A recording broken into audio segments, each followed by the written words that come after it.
राम राम मंडळी, मी आज बनवते भेंड्याची भाजी। चीज घालवासाठी पहिला थोडा तेल टाकून तव्यात भाजायला लागते। थोडा मीठ टाकते म्हणजे ते सुळसुळीत होतं। आणि मी घेतलाय एक कांदा, थोडा कढीपत्ता, एक मिरची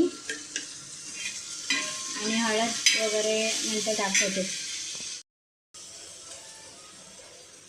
थोडी हळद,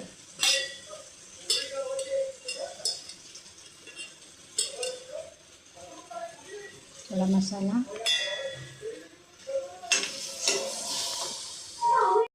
कोकम टाकते, पण मी चुरत नाही कारण विनायकीच्या पप्पांना ते आवडत नाही कोकम आंबट वगैरे। मी टाकते तो अक्काच्या अक्का काढते ते, तुम्ही चुरून टाकू शकता। कशी वाटली भाजी माझी नक्की कमेंटमध्ये सांगा। लाईक करा, शेअर करा आणि सबस्क्राइबर करा। बाय।